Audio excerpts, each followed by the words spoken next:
So every year I do my top 10 focal flowers, and well, I also do my top 10 filler flowers, but that'll be the next week.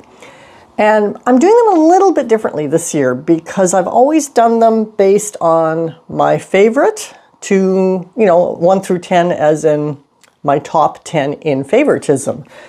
But I'm realizing this year that that is not the best way to do it, because what I need to focus on is what my top 10 focal flowers are to get me through the season from the very beginning to the very end. And that's what we're going to do today. We're going to do my top 10 focals based on when the season starts to when the season ends. Because sometimes 2 focal flowers can be your favorite, but they bloom at the same time. So does that make them worthy of being the ones that you plant at the expense of then becoming a season shortener because you're not planting one that actually starts the season off well? I don't know. I think now that I have been concentrating on the last few years of getting my season to be a good length. I'm just noticing my hand keeps going off there, so I'm just going to shift over a bit so that there we go, so that my hand stays in the camera. I don't think so. I think for me, I have to focus on my top. As such a tiny urban flower farm, season extenders are important because I can only grow a finite volume of flowers on my tiny space. And therefore, I can never sell a lot of bouquets at one time. I can never sell, like 100 bouquets a week. That's just not possible. But by extending the season, I can extend the length of time that my roadside flower wagon is bringing in money, and that can make up for the lack of volume that I have available to sell through the high points of the season. So with that in mind, we of course are going to start with spring. And the first thing that blooms in the spring that's really, really important to me is not Esri, but she's come here to say hello, haven't you? Yes, you have, because she heard my voice talking. And anyway, what was I going to say? Oh, yeah. Is the very first one that starts my season off now, which for me was new, not for 2025, but for 2024. And it was very successful. It was again successful in 2025. And therefore, it must make my top 10 because it starts bringing people to my flower wagon at an earlier time by about 2 weeks. And I do sell quite a bit of it. And that, of course, is the hyacinth, specifically pink pearl hyacinth.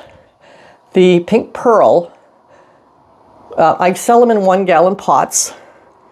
And the pink pearl hyacinths is very commanding of attention in that 1-gallon pot. There's 3 of them in that 1-gallon pot.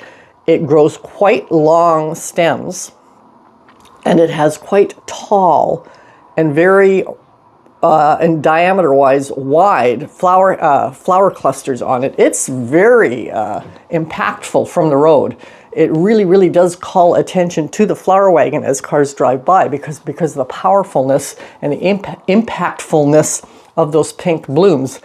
Unlike, for example, I grew this past year also City of Harlem, which was a yellow one, not impactful at all. It was a shorter hyacinth, much smaller diameter to the flower clusters, and a paler color. So it didn't really draw attention to the flower wagon like the pink pearl one did.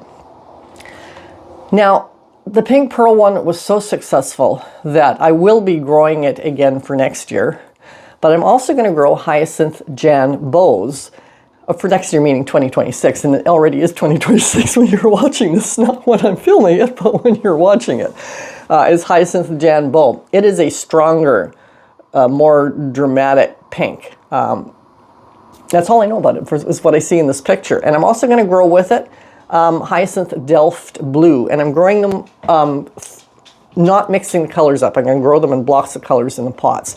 So there'll be a pot of the blue, a pot of the Jan bow, which is the real strong raspberry pink, and a pot of the pink pearl, which is the lighter, more Barbiecore pink, if you want to call it that. And with the 3 of them in their pots up at the roadside flower wagon, I think the blue will help add on its own, blue is not very dramatic catching, but mixed in blue you're squeezing between the table and my legs. Mixed in between the two types of pinks, it will add a nice contrast to the pinks. And you know, you could say blue is a boy's color and pink is a girl's color, although lots of girls prefer blue, like me. So that's what I'm going to do this year, and I hope that combination of the pinks and the blues work out really, really well. I can't not grow hyacinths anymore if I'm doing the flower wagon, just because of how important they are to get customers used to coming to my flower wagon. And if you haven't seen my flower wagon before, this is what it looked like in the spring of 2025 with the pink pearl hyacinths in it. You can see from a distance, you see that pink. It catches your eye when you're driving by. It's at a time of year, I think they start blooming for me the final week in March, so I have a full 7 days in March. There is nobody in the neighborhood that has color in their gardens yet, so that blast of pink on the steps of the flower wagon really catches your eye quite dramatically. So it was very important to me to get the customers to pull over and start buying. And once they're used to coming to your flower wagon and buying, they, of course, become regulars, hopefully. That's the plan. Now, I mentioned that I grow them in pots. And I've been asked many times where I put my pots. Well, you can see in this picture, this is the bed that I have all of my hyacinths in and some of my daffodils. And I just put them in there in blocks. Now, what I will do is if we're going to get into a really cold spell, which doesn't happen, we just had our first killing frost a couple of days ago. It went down to -3 Celsius. The ground had this thinnest crust of surface freeze to it, which was gone by noon. And you know, and we're already at well, when I'm filming, at the end of December. Granted, January and February do for us tend to be colder than December, but the reality is and we're not going below zero for the next week as far as the weather forecast goes, or 2 weeks. But the reality is for us, we never get super, super cold. There's only very few days in the year where you can't dig in the soil in the winter. And on those kind of nights, I will cover up the pots. I can cover them up with old bed sheets. I have a couple of totes of those, which I save specifically for a really cold night. Generally, when it's really cold, we don't have rain, so I don't have to worry about them getting wet. It's just to add a little bit of insulation to them. And the only places where they need insulation is on the outside row of the pots. And I do have quite a few stepping stones. So on the sections of the block of pots that will get the coldest, because we're below grade from the, like where the road is, it drops down into our property. And so the flow of cold kind of comes from one direction, because the house blocks it from the other side, depending on which way the cold is coming from. I will use stepping stones along the sections where the pots are, where it gets coldest, and that acts as quite a bit of insulation. So then I can throw drop sheets on top of them, and then a layer of plastic on top of that as well if I want to. And usually that is enough to stop any bulbs from freezing out and then rotting out later on. So that's how I do the hyacinths. It's how I do the daffodils and tulips as well. Now, after the hyacinths, generally the daffodils are the next ones to bloom. I didn't buy any daffodils for this year. They are not in my top 10 focals. I could probably easily not sell daffodils. Sometimes they add that little bit of window in between the hyacinths and tulips, but daffodils are not going to make my top 10 because I can actually do without them. Because if we go back to the flower wagon, you'll see I've got all the hyacinths on the steps because they are so important to me. But inside the flower wagon, I have 3 pots of daffodils and 3 pots of tulips. And my signage, which shows what the daffodils are that I'm selling, because this past year I sold, so I sold 2 types, so I sold the hyacinths, one type of hyacinths, which was the pink pearl, and it had a yellow one, the City of Harlem yellow one in with it. So I had the mixed hyacinths pots, I had 1 daffodil, and I had 3 tulips. And on the signage, it will say mixed hyacinths, and I'll have the 2 pictures of the hyacinths. Then I'll show what the daffodil was that I was growing, which was cum laude. So there'll be a picture of what the cum laude looks like with its name underneath it, and then the 3 tulips, picture of what they look like with their name under each one. Now the thing is, when I sell my bulbs, I write with a grease pen, my hyacinths, daffodils, or tulips, I write with a grease pencil on the pot what the name of them is. So even though the hyacinths, so important, have drawn you to the flower wagon, you can then see the poster in there that shows that there are actually daffodils and tulips in the flower wagon as well. And if you look at the poster, you can say, I really like this particular tulip, let's say, and it's called Pretty Princess. Here's the pot that has Pretty Princess. So you can buy the pot of tulip before it's even blooming, because you can see what it looks like on the poster. And for that reason, I do include daffodils, because in our area, a lot of people do like daffodils, because we're not everybody's fenced. And we have, even on our busy road, which is quite a main thoroughfare to get into the downtown core, which is only a few blocks from me, there's a buck that walks our street all the time. And there's doe that walk the streets all the time. They're all over our city. So they don't eat daffodils. So a lot of people, as much as they love, they don't eat hyacinths either, but people don't realize that. I should make people more aware of that. But they do eat tulips. Tulips are like candy to them. So they will buy the daffodils because they want to have something blooming in their garden that deer don't eat. Now, I've already talked about the daffodils as not being in my top 10. I've talked about the tulips briefly, but the tulips are clearly in my top 10, and specifically this year for me, Pretty Princess. If you've been following me, you will know that I didn't buy more daffodils. So whatever daffodils I had left over from 2025, I still had in their pots.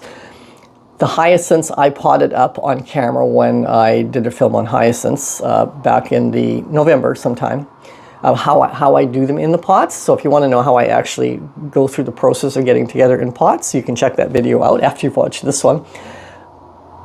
But I never actually then did the tulips in their pots, because it was going to be an obvious factor. It was exactly the same process as the hyacinths. Once I got them all done in pots, and I do this all in my bouquet making station, because I use up one bay of our 2-car garage to do my bouquet making station, to do my bulb potting, to do any sort of things like that.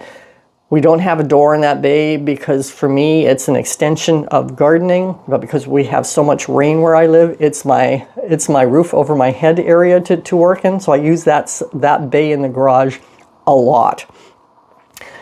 And I got all the tulips done, and they fit within my bouquet making station. There's about 300 pots.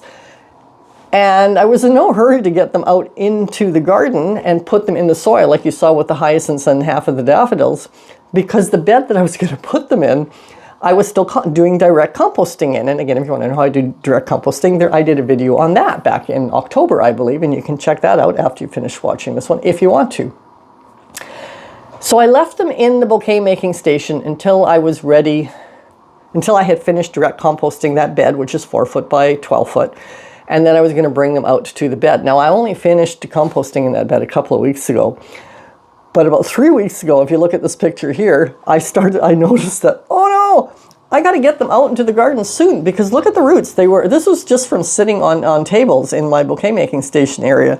The roots are already stretching forward, looking for something to grab onto, more soil. So it doesn't speed up the process of the composting. The direct composting takes as long as it takes. But as soon as I got that bed finished, I got all the tulips out into the bed, and this is what that bed looks like now. It's all tulips except for, I don't remember how many rows at the back, probably the messier looking rows. Those are also daffodils. So I got them all out there. The same process happens with them as with the hyacinths, where I have stepping stone pavers on the section that it is most likely to get cold on it. Only in this case, these particular pavers are actually offcuts from the tiles that we used on our deck. Now, the reason tulips are so important to me is much like hyacinths, they're blooming at a time when I don't have anything else to sell with color at the flower wagon. The hyacinths give me basically from the final week in March to about mid-April. It's about a 3-week period when I can sell them up at the flower wagon. And you can create an extension of the season by, once they start blooming, I have them right now in an area where it's quite sunny. The way the sun comes around the house, that gets a lot more sun there than on the back half of the front garden, if you want to call it that. And that's so that they will start blooming sooner rather than later. But I could take pots as we get into that season and put some of them into a shadier section so that they take longer to bloom, to extend the length of time that I have pots of hyacinths to sell. And I can do the same thing with the tulips. Now, what I have with the tulips, I have an early, a mid, and a late tulip. And I have the early tulip planted in the bed where, as the sun comes around the house, it gets the most amount of sun. The mid tulip gets the middle amount of sun, and the late tulips get the least amount of sun. And because of the way the sun comes around the house quite sharply, that actually it takes a while for the sun to move around to the late tulips. So that should hopefully give me a longer period of tulips blooming too. They start blooming for me close to the first week of May. And they will go mostly through to the end of May for all early, mid, and late. You're not gaining a whole lot of time between early, mid, and late, but by buying all three, you may gain again just another week or so, because they follow maybe 2 weeks, maybe 1 week per early, mid, and late. So it does extend the season that way. And I don't have any other flowers to sell at the beginning of May other than the daffodils and the hyacinths. So, and the daffodils are not really strong color, eye-catching, eye-grabbing, attention-grabbing, because they don't have those strong colors.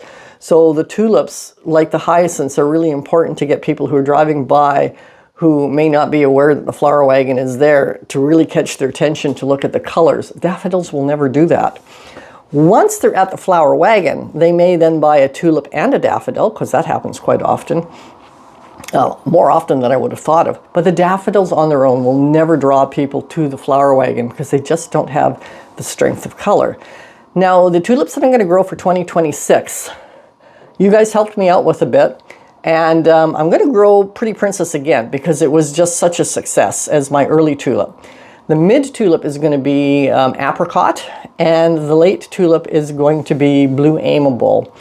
And I like that combination of those three because at one point or another they will all be blooming at the same time. And again, they're quite different, so that'll give a bit more eye candy for a variety of colors in there. And so yeah, so tulip is my number 2 top 10 flower because it's filling in that gap between the hyacinths and my first flowering flower that I can use in bouquets, and that is the rhododendron. And the rhododendron is so important to me as a top focal flower because it blooms for Mother's Day. It's not even on my property, it's on my neighbor's property. It's as tall as our house, which is 2 stories.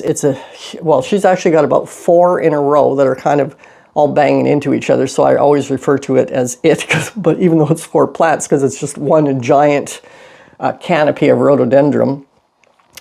And the red one is the one that blooms first. It's also the one with the best vase life. I don't know what kind it is, but they're so big that I have to prune them back every year from hitting our house. I can reach through our upstairs window right now and grab a branch, even though I pruned it back last year, because they grow quite a bit each year. They love our temperate rainforest climate and our heavily acidic soil because of the temperate rainforest climate. So they grow quickly. In fact, when we bought the house, our house 10 and a half years ago, they weren't even up to the window level, and now they're basically at the roof level, so they've grown just a ton. Anyway, the red rhododendrons are so important to me as a focal flower because I have them for Mother's Day. And I literally used every red blooming cluster of rhododendrons for Mother's Day this in 2025. Every single one of them in a bouquet got used. And as you can see in this bouquet, I actually do have, excuse me, a couple of other flowers blooming, but they're clearly not focal. The yellow flower is kale. My kale has bolted by this time because for whatever reason on my property, brassica bolt in May, which is why I don't grow broccoli or cauliflower or cabbage. I mean, they're bolting by mid-May, as is my kale, which is why I have the yellow flowers in there, and the blue flowers in the background are bluebells, which kind of grow wild here. They just sort of pop up here, there, and everywhere, and they get, in shady areas, really nice long stems. And they're one of those flower bulbs that if you reach down to the ground level and you pull, it will separate the flowering stem from the bulb. So when you pull it, you actually gain an extra approximately 3 inches of stem with the bluebells. So even though our bluebells are quite long, I'd say they're about over a foot long, and then you pull them from the ground and you get that extra 3 inches, you're looking at anywhere from 15 to 20 inch stems on bluebells, which is just fantastic for me. This is what I use in the Mother's Day bouquets that I sell. The rhododendron flowers, the kale flowers, the bluebells, and a little bit of snowberry greenery is what you can see in here. The green leaves around the bottom are from the rhododendrons themselves because they have quite a bit of green leaves on them. And the rhododendrons are so important to me for, if she ever hacks those bushes back, I won't have flower bouquets for Mother's Day. We have a rhododendron on our property, and it's a pink one. It blooms slightly later, but it has terrible vase life. So the red one that she has really good vase life. So makes for me really looking forward to having them. Just as much as I really look forward to the hyacinths, and I really look forward to the tulips, I really look forward to the rhododendrons, because now that's opened a whole other avenue of sales for me, other than the pots of tulips and daffodils, which I still have on the flower wagon. And does this picture, I have a picture of the flower wagon with tulips in it. Does it have a bouquet inside of it? No. Okay, so this picture shows again the flower wagon. There's no longer any hyacinths on it, and it's just tulips and daffodils. And this actually picture's from a few years ago, but you can see the tulips bring in that color as well. So we've done hyacinths, tulips, and rhododendrons. And now the rhododendrons were blooming for me for Mother's Day, which means they started blooming around, I can't remember when Mother's Day is, sometime around the middle of May. Anyway, so they were blooming for the middle of May.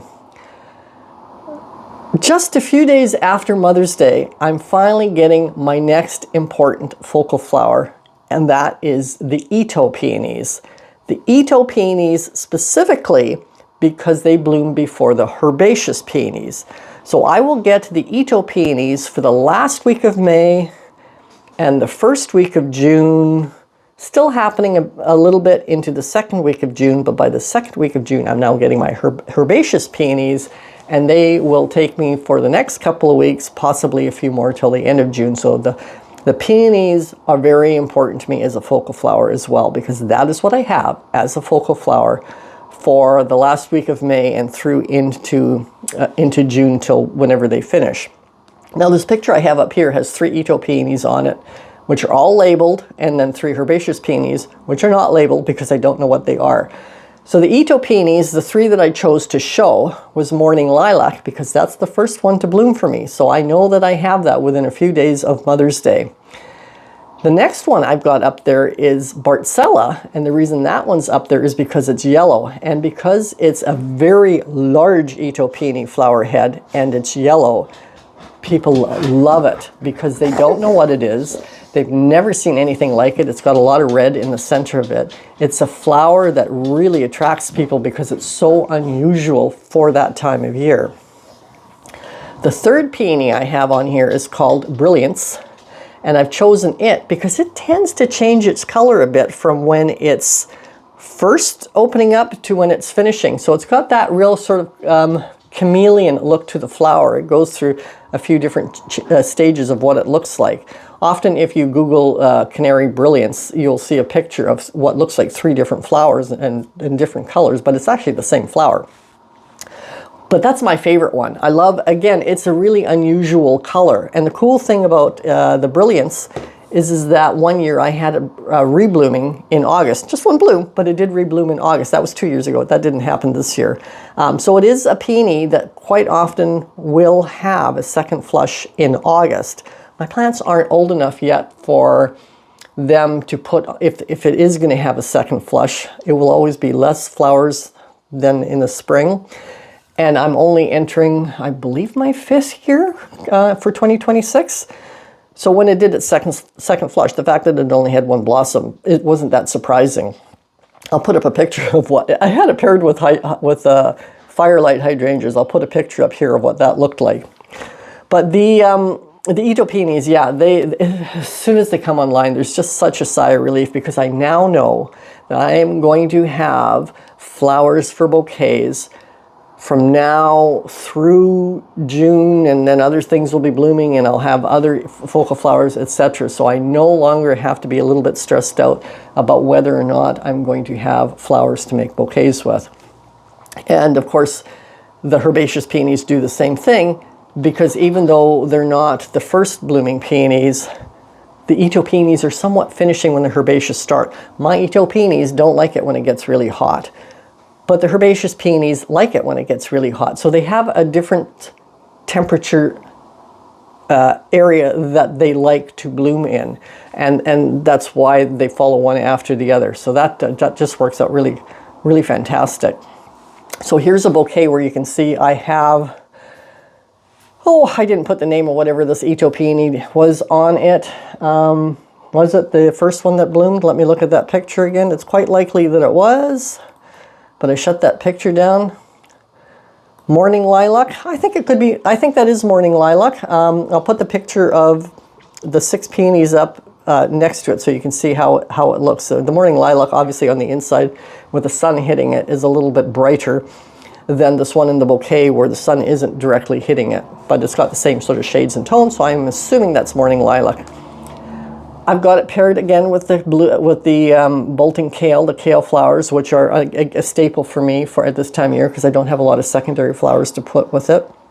You can see coming out the top is, I think that's a caramel pastel anemone because you can see there's a bit of color on it, but there is some caramel white anemones in this bouquet as well as a Globe Master Allium, which is just starting to form its large sphere of purple flowers, which is why it's still quite small because it's quite early in its life. The sphere gets bigger and bigger and bigger as the days progress. You can almost see it in front of your eyes, that little sphere of purple getting bigger and bigger.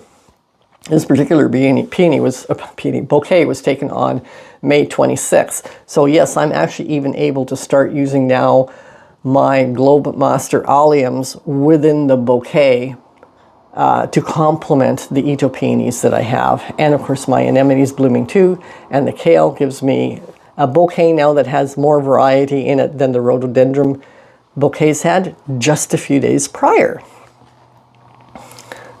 So here's another bouquet with an Ito peony in it. This is Bartzella, the yellow one, and I've got it paired with Mount Everest Allium, which is the white round ball of little flowers in the back. Again, more caramel white and caramel pastel anemones are in there.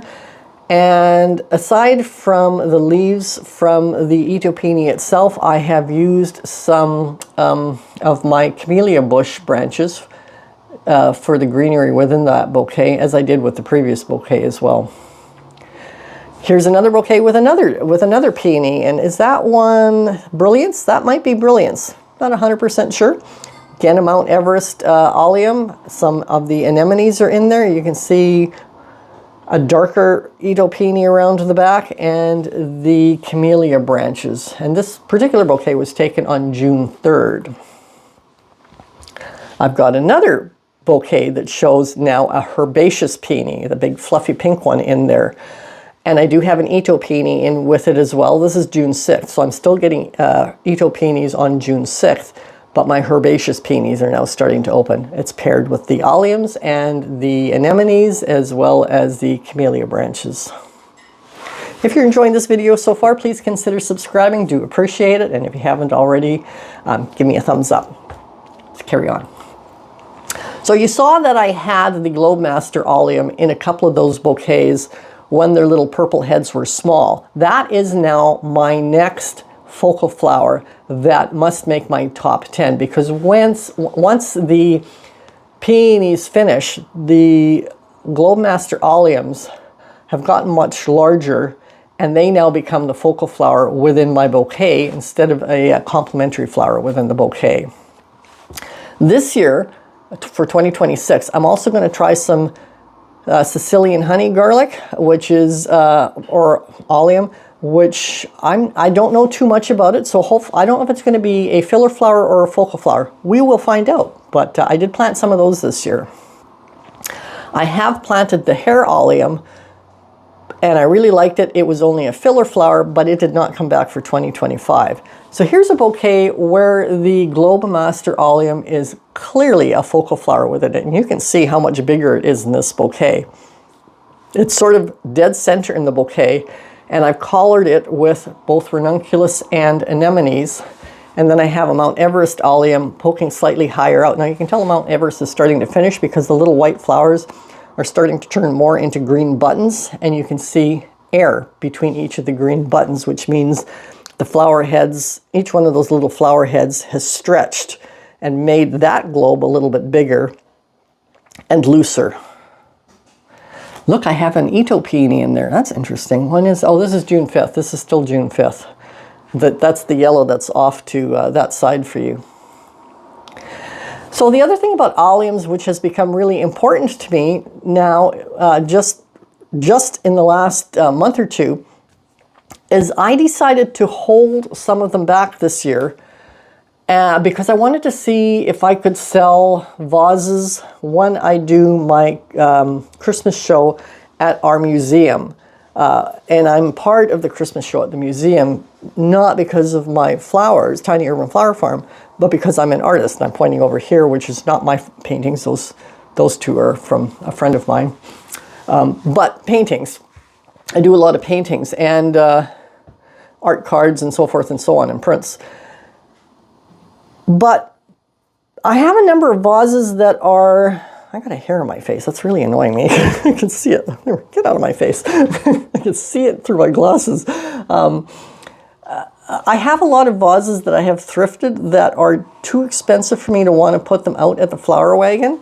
So I thought I would try and see if I could put them at my Christmas market at the museum this year. But I didn't want to just have thrifted vases. That doesn't fit in with the ethos of what my space is about. So I held back on a lot of my Globemaster Alliums this year and let them dry and just kind of stored them. And they're so easy to dry. I don't usually dry flowers because hanging them up and letting them dry, it takes forever in my climate because we have such a high humidity. But the alliums, you just take them and you throw them in a big bucket. And I think I was using a kitty litter bucket or a milk bone bucket or something like that. Our neighbor gives us kitty litter buckets. And they can just sit in there and dry off. You want to make sure there's enough airflow in there. I made a mistake with that the previous year where I just put them in a vase, but there wasn't enough airflow in the vase, and then the stems got a little rotten because of our humidity. So when I went and set up for the museum, I brought the more expensive vases and I put my alliums in there, and so that made it something that only I could create because it was the Globemaster alliums, and of course they look so beautiful in their dried state that they got a lot of attention at my booth, and I did manage to sell quite a few of the vases that I put there with them, and I also sold just the dried allium heads on their own. I was selling them for $3 each or 2 for $5. And so that worked. So I'm going to be doing that every year from now on, is holding back some of the Globemaster alliums, just putting them in a bucket and putting them to the side and letting them stay in a dried format until I have my Christmas market at the museum, which I've been doing for 10 years now. So then we move on to my next focal flower. And the next focal flower I sometimes use as a filler, which you just saw in the last bouquet, and because it's ranunculus. And there are 4 ranunculus that I grow. I'll put it up here. I grow Pauline, which is a deep dark red, which is one of my favorite colors. I grow Amandine white. I like that as a sort of light sparkle sunlight area within bouquets. The amandine salmon has that little fun punch of my amandine salmon look a whole lot more orange than that one. They're very, very orange than this picture. This is not my picture. I keep forgetting to take pictures of my ranunculus, which I will have to make a mental note of to do that this year. And amandine marshmallow, which is a pink one. Now here's another bouquet. It's much the same as the last one you saw as far as ingredients go, where I have a large Globemaster allium in the center. I have the ranunculus coloring around the outside. I have an Atropurpureum allium coming up high out to the top. I have some parsley umbels, which are what looks like the green flower, snowberry branches. There's some black button bachelor buttons in that. And the ranunculus, the reason I call them a focal flower in this is because the Globemaster allium paired with the Atropurpureum allium almost makes a backdrop with their purple to the brighter, lighter, more pop of the pink and the white of the ranunculus. Now, ranunculus is also an important focal flower for me, not just for bouquets, but it is one of the flowers that I can sell in my pop cans. And here's a picture of 3 salmon ranunculus in a pop can, so you can see what I mean. So they are very popular sellers in pop cans. Not all flowers are. Alliums are not a good seller in the pop cans. I don't think I've tried the peonies because I haven't, to this point, had enough to spare to try them out for that. I've been using every one that I had in bouquets. The rhododendron's the same thing. I got cleaned out on Mother's Day with any rhododendron that I had, and then of course I continued to use them after the fact on that. But anemones make great pop can flowers as a first beginning, as well as the ranunculus, and of course they bloom at the same time, so I can have both the anemones and the ranunculus in pop cans. I tend to not mix and match in the pop cans, and the pop cans sell for $4 each or 3 for $10. So here's a picture where I also then use them in vase arrangements. And this picture actually is a combination of the white ranunculus with the caramel white anemones. And they are then, of course, the focal, because that is all that's within that arrangement in the vase arrangements, which is another way that I sell flowers. At this time of year now, and we're into June, I no longer have the hyacinths, daffodils, and tulips. What I have is bouquets, I have pop can flowers, and I have vase arrangements, and on the top shelf of the flower wagon I have vases, so you can buy the pop cans and buy your own vase, or you can buy the vase arrangement already done. Generally in the pop cans, those will get the shorter stemmed ones. The vase arrangements will get the longer stemmed ones, as well as the bouquets. So you can sort of break it down into 3. The bouquet gets the longest stems. Ones that aren't quite long enough for a bouquet go into vase arrangements, and ones that aren't long enough for that go into pop cans.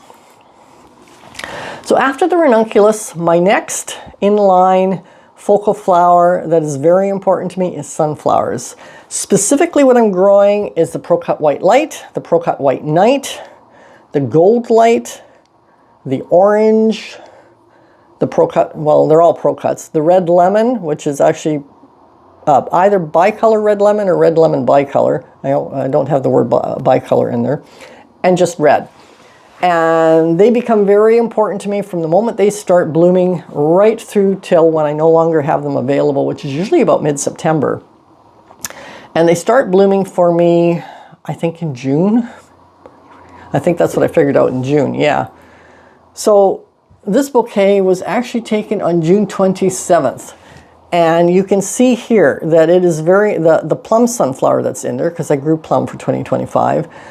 I'm not growing it for 2026 because although it looks really beautiful for the late spring, early summer, when we're not really hot yet, it's a sunflower that really loses its color for me once the heat shows up. It looks very, very pale, and I really don't like the look of it. So it's got a very short time period, because we go from, if June 27th isn't really, really hot yet, July 1st can be really, really hot. So there's a very short time period where the plum sunflowers will actually look good for me. So I've just decided to drop it for 2026. But anyway, here it is in a bouquet, and it's paired with snapdragons. Snowdrift double-headed Shasta daisy is coming off to the side, which is the little white flower. It's got some white astilbe, which is the white frondy looking flower. It's got some pink astilbe. It's got a blue bachelor's button in there. It's still got branches from the snowberries as well as laurel branches in it now, and I've even got some feverfew down around the base of it. Feverfew just grows like a weed all over my property. I don't grow it as a cut flower. It just pops up everywhere, and I generally don't use it. But clearly I decided it looked good in this bouquet. So here, the sunflower is clearly the star of the show. Even though it's got other beautiful flowers in it, the drama of the sunflower is what catches your eye first, and that's what makes it a focal flower. And the sunflowers, throughout the course of the time that they're blooming, will switch between focal and filler depending on what they're paired with. The sunflower itself doesn't look any different. It just depends on what it's paired with, whether it becomes the dominant flower or the lesser dominant flower, much the same way as ranunculus. So I showed that particular bouquet I'm showing because it's got the plum sunflower in it. Now this next bouquet that I'm showing because it's got a gold light sunflower with a light center, as well as a white light sunflower with the light center. And in this particular bouquet, it's paired with yarrow, and I don't think I have any other flowers in it. It's just paired with yarrow. And again, the sunflowers are the star of the show in this particular bouquet. I will say that yellow bouquets are not a favorite of my customers, but the white ones are. So the gold light, even though it's one of the focals, it's the secondary focal to the white light because my customers really like the white sunflowers, and the yellow ones are okay because they're just more commonly seen, even though they don't really see the light centers on them. This next bouquet features the red sunflower. It is the dominant sunflower in there. I've got a couple of small white knight and orange sunflowers in there. Those are the ones with the dark centers, but they're more complementary to the red sunflower, which is the powerful, impactful sunflower within there. It is as impactful as the Spartacus dinner plate dahlia that's in there, but they're not fighting each other because they're not next to each other. They're separated. So depending on where you look at the bouquet, depends on whether the red sunflower is the focal or the Spartacus dinner plate dahlia is the focal. And in the center here, you can see I have a hydrangea, which is the bluey purple color. There is some yarrow coming out the top, as well as some purple marjoram. I've got a couple of poppy pods in here and a couple of black button bachelor buttons, and of course the laurel leaves going around the collar of the bouquet. This bouquet features most definitely a white night sunflower as a focal. It creates so much drama with its dark center and white petals.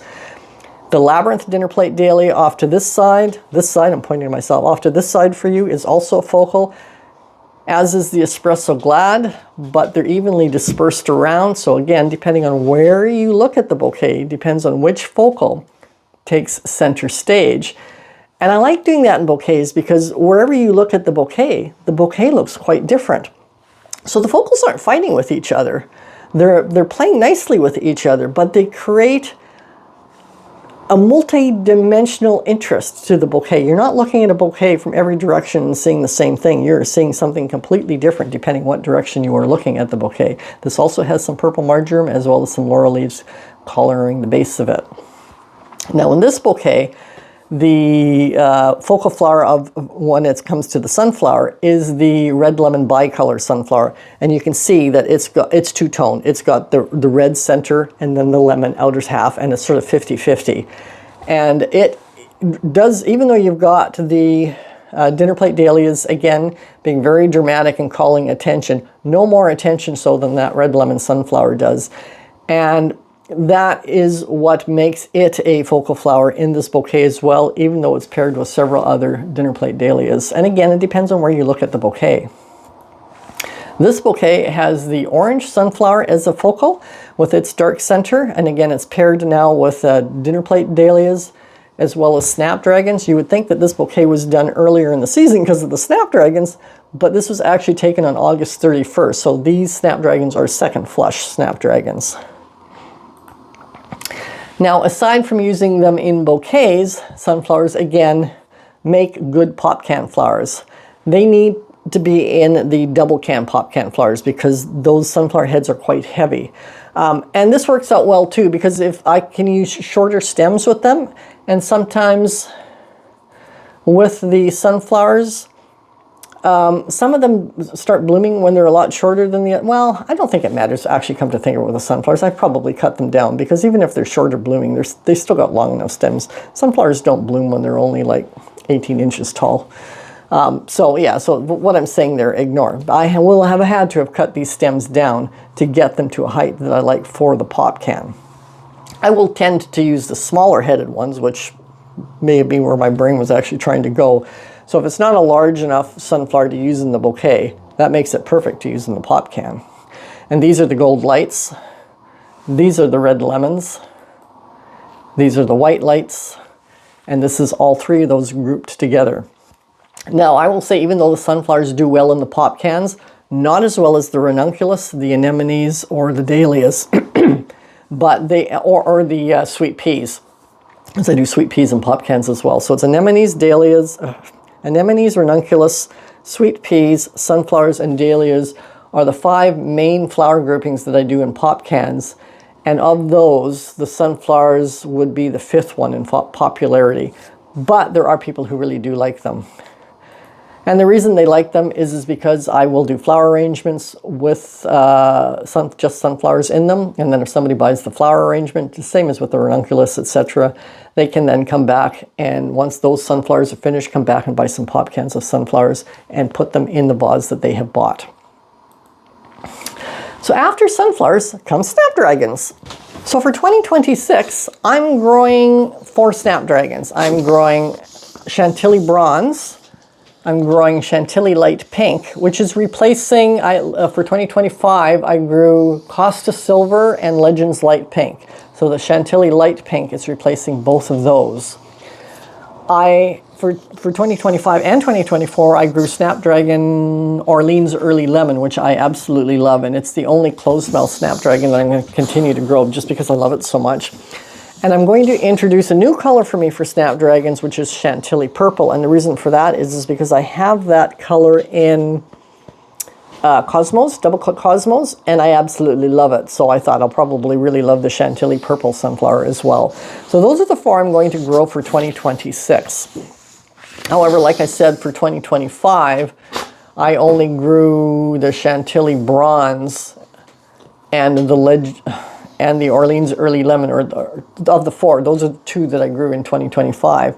And for the pinker colors, it was Costa Silver or Legends Light Pink. And in this bouquet, you can see that the snapdragons clearly are the star of the show as they splay around another Globemaster Allium. There's a black button, bachelor button popping out of it. I only had about 4 of the hair Alliums bloom this year.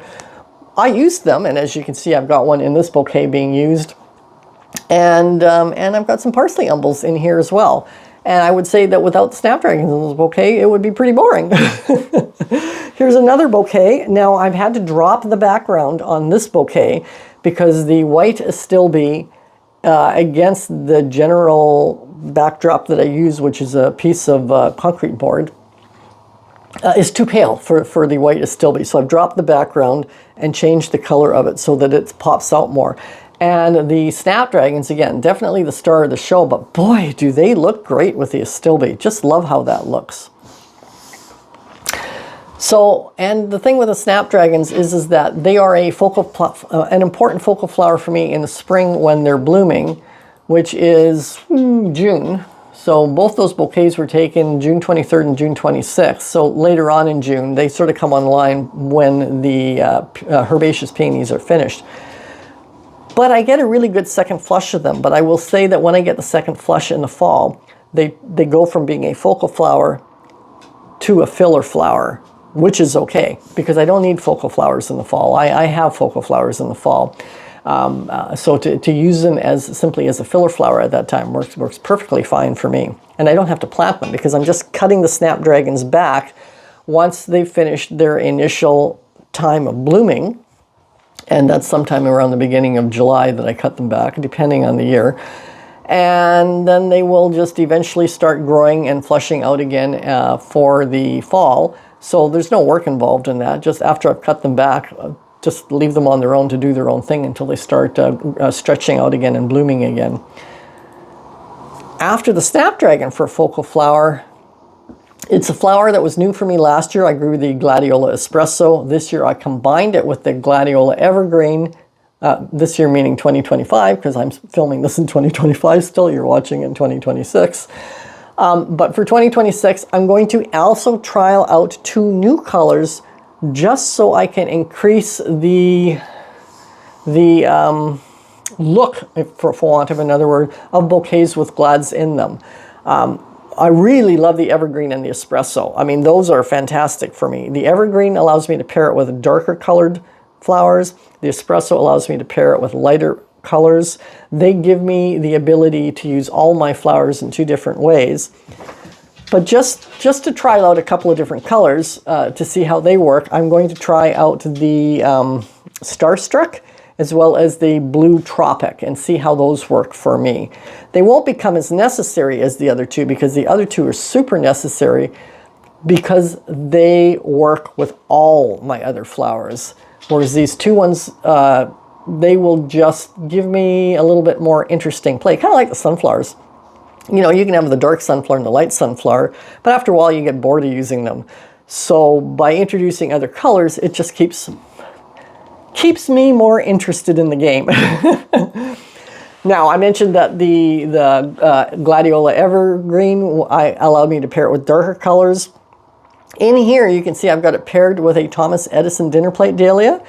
And I only grew a few Thomas Edison dinner plate dahlias this year because it's a purple that I was having a hard time pairing with things, but is going so well with the Evergreen Glad that's another flower that I'm going to grow more of, is the Thomas Edison dinner plate dahlia.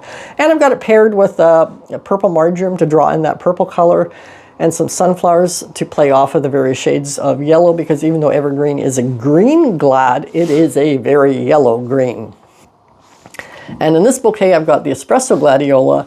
I've got it paired with yellow sunflowers again. I've got it paired with some Legends Light Pink. There's a Legends Light Pink on the lower side and a Costa Silver on the higher side, Snapdragon. And looks like I have a Snow Puff Double Click Cosmo in there as well.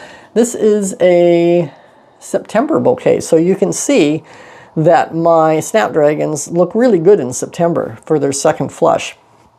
Anyway, so then we're going to move on to what my next focal flower is, which is the dinner plate dahlia.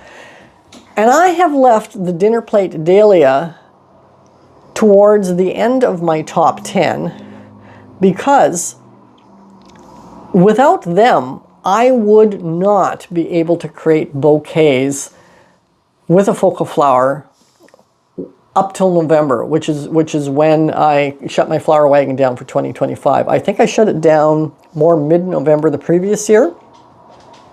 I didn't do that this year because we were just so wet and cold at the beginning, in November, at the beginning of the day. It's not that we got really, really cold, but the mornings were really miserable and I didn't enjoy it. So I shut the flower wagon down for November 1st. I didn't have any sunflowers anymore at that time. They did get me into October, but they didn't get me to the end of October. So the only focal flowers I had for the latter half of October was the dinner plate dahlias. They were incredibly important to me to get that late season extension. So even though I've got dinner plate dahlias from, excuse me, from July through to November, and I'm using them and they're really important to me, if for some reason I didn't have any dinner plate dahlias in July, I could make do. If for some reason I didn't have any dinner plate dahlias in August, I could make do. Same as September. Not so for October. So for me, they come towards the end of the line season-wise for focal flowers that I must have, because much like the hyacinths gives me the beginning of the season, the dinner plate dahlias absolutely give me the end of the season, even though I've been using them for months. And in this picture, I chose these 4 purely because they're 4 completely different colors. If I could only grow 4 dinner plate dahlias, they would need to be in different colors. so that just like with the gladiolas or the snapdragons or any of the other flowers, it's not, I don't want to grow 4 different shades of pink. I don't want to grow 4 different shades of red. I don't want to grow 4 different shades of yellow. I need a yellow, I need a red, I need a pink, although I would prefer more than one pink because there's different types of pink, and so forth and so on, so you know what I mean. I just chose these 4 for the picture because they are completely different in look. They may not be the top 4 that I would choose to grow because tuber production and all that plays into it as well, and Dahlia tartan is not a good tuber producer for me. But anyway, I chose the Wanda scapella for the yellow, the Spartacus for the red, the Labyrinth for the pink, and the tartan. Because it's a bicolor and it's so completely different from the other 3, I thought it would make a good example of 4 completely different looking dinner plate dahlias. Now, actually, I would grow AC Ben before I grew tartan, but in the photograph, it didn't look different enough. Now, AC Ben is a very orange, tangerine kind of colored dinner plate dahlia for me. And it's very, very important to me in the fall because it pairs so nicely with fall colors. The issue I have with AC Ben is it's a great tuber producer. It's one of my best tuber producers, but it's not a huge flower producer for me, which is really annoying. So I'm going to trial out for 2026 a couple of other oranges, and one of them is Hamari Gold, and the other one is Lady Darlene, which I'm looking at this and I don't know if I call that orange. It's actually more of a yellow with a red edge. But anyway, those are the 2 I'm trialing. So basically I'm trialing one orange and a yellow one with the red edges, which sort of, you know, yellow and red combined to make orange. So plays in the field of orange in that regard. So those are 2 new dinner plate dahlias that I'm going to trial out. So this bouquet shows a Wanda scapella, which is a yellow and sort of burnt orange dinner plate dahlia off to this side, paired with a Spartacus dinner plate dahlia, which I use in a lot of bouquets. It really produces a lot of flowers, and it's one that I grew more of than a lot of my other dahlia plants, so I had a lot more of it available. I've got them both paired with a Gold Light sunflower, and coming out the top, I have cosmos as well as snowberries. You can just see a few little snowberries. Ezri, what's the matter? What was that noise for? Did you get... Oh, Ezri's got her ball underneath something. She rolled it underneath something. I'm going to have to get it for her, but she's going to have to wait. Snowberries. It's got some snowberries tucked into the cosmos there. I think those are the cranberry double-click cosmos. They don't look very double-click, but that's okay. Anyway, so this bouquet was taken on October 1st, where I'm still getting sunflowers. The thing with the dinner plate dahlias is also, I mentioned this earlier, I can use them in pop cans. Okay, hang on, I'm going to pause the video and get the ball because she's just going to make a lot of racket. Ball. The dinner plate dahlias work really well in the pop cans as well, and they sell a lot. Now, the really cool thing about selling dinner plate dahlias in pop cans is because, as you know, you'll get a stem with a large dinner plate dahlia on it, and then you'll get side shoots with dinner plate dahlias on them as well, but they won't have very long stems. So a lot of farmer florists will take those ones off and just use the dinner plate dahlia with the full length of stem for the bouquet. But I can take those ones off and use them in pop cans. So it makes my dinner plate dahlias even that much more valuable, because all those secondary shoots, which aren't long enough for anything, are great for the pop cans. And here is what a flat of pop cans looks like this is July 14th. So you can see I've got in the back the pop cans of the sunflowers, and they're in the back because they're the tallest. There's sort of a math to how I do this. I'll have the 3 pop cans of the sunflowers. I'll have 3 pop cans of dinner plate dahlias, of which... well, actually, I've got 4 pop cans of dinner plate dahlias. I have 2 Wanda scapella, which is the yellow. I have an AC Loomis, which is off to that side, which is the crimson one with the white frosting. But there's a really short-stemmed one in there that looks like it's a labyrinth. I have 1 or 2 pop cans, I can't tell in this picture, of sweet peas still, because I get sweet peas right through until September. Then I have the remaining cans. I'm not going to count them because I've confused myself. So 3 plus 4 is 7, 8, 9, and there's 12. So 2, 3. So 3 cans of just decorative and or ball dahlias in the front as well. So you can see how that little flat of pop cans is very colorful and lush with color and flowers. And yeah, so that's what I do. That's how I sell my pop cans, is that little flat that holds 12 pop cans within it. And I have my basic recipe that I will sell what I sell of in there. So just as with sunflowers or ranunculus, I will use the dinner plate dahlias in vase arrangements. And again, the same thing will happen. Somebody can buy the vase with the arrangement of dinner plate dahlias in them. In this case, it's Yarra Falls, which is the white and red one. And it's also got a Spartacus in there with it. And I also put a stem of purple marjoram, probably because I broke the stem and had a short end, so I just put it in the flower arrangement too. And then they can come by and buy pop cans full of the dinner plates to replenish the vase as the weeks go by. This particular arrangement was made on July 31st.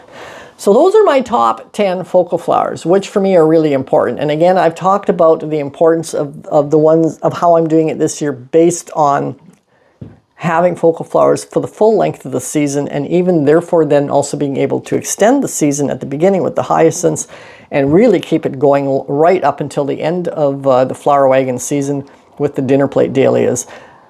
And while they are important, other flowers are important too. So if you want to know what other flowers I can use for non-stop bouquets, you should check out this video up here, and I will see you next week.